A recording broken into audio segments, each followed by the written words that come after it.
નમસ્તે મિત્રો, મજામાં હશો? મિત્રો, આજે સોશિયલ મીડિયા પરથી મળેલી એક મજાની વાર્તા લઈને આવી છું. તો રજૂ કરું છું એ વાર્તા. એક વેપારી હતો. એ જેટલો શ્રીમંત હતો એટલો જ દાની પણ હતો. હંમેશા યજ્ઞ, પૂજા, દાન વગેરે કરતો રહેતો હતો. એક વખત યજ્ઞમાં એણે પોતાનું સર્વસ્વ દાન કરી દીધું. હવે એની પાસે પોતાના પરિવારનું પાલન કરી શકે એટલી સંપત્તિ પણ બચી નહોતી. વેપારીના પત્નીએ કહ્યું, પાસેના શહેરમાં એક મોટા શેઠ રહે છે જે બીજાનું પુણ્ય ખરીદે છે.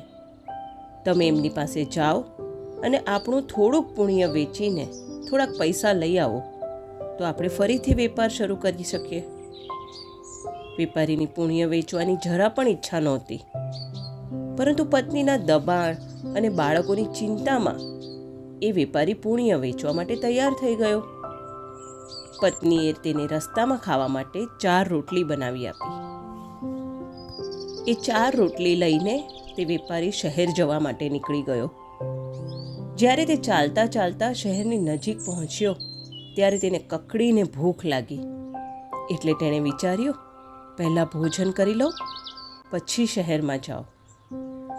જેવી તેણે ભોજન માટેની રોટલીઓ બહાર કાઢી કે ત્યાં એક કૂતરી પોતાના 3 નવજાત ગલુડિયા સાથે આવીને ઊભી રહી ગઈ. વેપારીને દયા આવી ગઈ એટલે એણે એક રોટલી પેલી કૂતરીને ખાવા માટે આપી. કૂતરી તરત જ તે રોટલીને ખાઈ ગઈ, પરંતુ તે હજી ભૂખથી હાંફી રહી હતી. એ દયાળુ વેપારીએ એક પછી એક એમ બધી રોટલીઓ કૂતરીને ખવડાવી દીધી અને પોતે માત્ર પાણી પીને શેઠની પાસે પહોંચી ગયો. વેપારીએ શેઠને વાત કરી કે તે પોતાનું પુણ્ય વેચવા માટે આવ્યો છે. શેઠ એ વખતે થોડા કામમાં હતા, એથી એને સાંજે મળવાનું કહ્યું. શેઠ બપોરે પોતાનું કામ પતાવીને ઘરે જમવા માટે ગયા ત્યારે પત્નીને આ વાત જણાવી અને પૂછ્યું કે હું એ વેપારીનું કયું પુણ્ય ખરીદું. શેઠના પત્ની એક પતિવ્રતા અને સિદ્ધ સ્ત્રી હતા. એણે ધ્યાન લગાવીને જોઈ લીધું કે આજે વેપારીએ કૂતરીને જે રોટલીઓ ખવડાવી છે તેનું પુણ્ય તેણે આજ સુધી કરેલા તમામ પુણ્ય કરતાં સર્વશ્રેષ્ઠ છે. એટલે એણે પોતાના પતિને વેપારીનું એ પુણ્ય ખરીદી લેવા માટે જણાવ્યું. સાંજે જ્યારે પેલો વેપારી આવ્યો તો શેઠે એણે આજે કરેલું પુણ્ય આપી દેવા માટે કહ્યું. શેઠે કહ્યું કે એ પુણ્યના બદલામાં તેને 4 રોટલીની ભારોભાર હીરા મોતી આપવામાં આવશે. વેપારીએ પુણ્ય વેચવા માટે સંમત થયો એટલે 4 રોટલીઓ મંગાવીને ત્રાજવાના એક પલડામાં એ 4 રોટલી મૂકી અને બીજા પલડામાં હીરા મોતી ભરેલી પોટલી મૂકી, પરંતુ પલડું હલ્યું પણ નહીં. શેઠ એક પછી એક હીરા માણેકની પોટલીઓ મૂકતા ગયા, પણ પલડું તો ઝૂક્યું જ નહીં. ત્યારે પેલા વેપારીએ શેઠને કહ્યું, રહેવા દો શેઠ, હવે મેં વિચાર બદલી નાખ્યો છે, મારે આ પુણ્ય નથી વેચવું. આમ કહીને તે વેપારી ખાલી હાથે ઘરે જવા નીકળી ગયો. પણ તેના મનમાં ડર હતો કે ક્યાંક પત્ની સાથે ઝઘડો ન થાય. એટલે એણે જે જગ્યાએ તે કૂતરીને રોટલીઓ ખવડાવી હતી ત્યાંથી થોડા કાંકરા પથરા લઈ એ પોટલીમાં બાંધી લીધા. ઘરે જઈને પોટલી પત્નીના હાથમાં આપીને કહ્યું, સાંજે ભોજન કર્યા પછી નિરાંતે આ પોટલી ખોલીશું. આમ કહીને તે ગામમાં કશુંક ઉધાર મળે તો લેવા માટે નીકળી ગયો.